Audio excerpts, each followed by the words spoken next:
Bonjour. Alors il est vrai que pendant le confinement, j'ai fait des vidéos tous les jours. Au jour d'aujourd'hui, j'en aurai pas forcément le temps, mais en revanche, j'aurai beaucoup de plaisir à vous retrouver régulièrement. Donc ça va être un petit peu un jour sur deux, un jour sur trois, voilà, comme je le sentirai un petit peu. Aujourd'hui, j'avais envie de vous parler juste de l'idée de s'aimer suffisamment pour que l'autre nous aime à la hauteur de ce que l'on s'aime. Alors, j'ai entendu une petite vidéo sur le couple d'Isabelle Padovani. Je vous invite à l'écouter, elle est plutôt sympa. Et c'est vraiment comment petit à petit j'apprends à m'aimer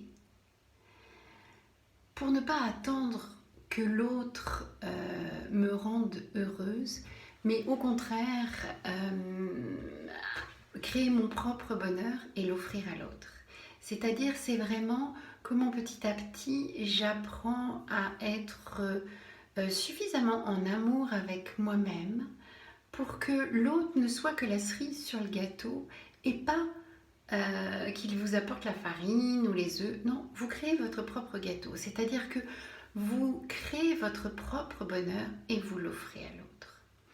Dans les couples plutôt à l'ancienne, on était dans l'illusion que l'autre va me rendre heureuse ou heureux et que je vais rendre l'autre heureux ou heureuse. Eh bien, on n'est pas câblé comme ça, on n'est pas livré avec ce kit-là, on n'a pas la capacité de rendre l'autre heureux. On ne sait pas faire. Alors, on croit qu'on sait faire parce que l'autre a l'air content pour ceci ou pour cela, mais on n'est pas capable de ça. C'est-à-dire que ça ne fait pas partie de nos compétences, ça ne fait pas partie de ce pourquoi on est fait. En revanche, on a tout à fait la capacité de se rendre heureuse. On en a même la responsabilité. Et après, eh bien, on peut diffuser. On diffuse de manière large, que ce ne soit pas juste avec un conjoint, mais on diffuse de manière très large. Voilà, c'était la petite bulle d'aujourd'hui. Je vous souhaite une belle et heureuse journée, même si elle est un petit peu pluvieuse. Et puis je vous retrouve, alors pas forcément demain, mais après-demain, ou peut-être demain. Ça va être un petit peu selon mon humeur et selon mon temps.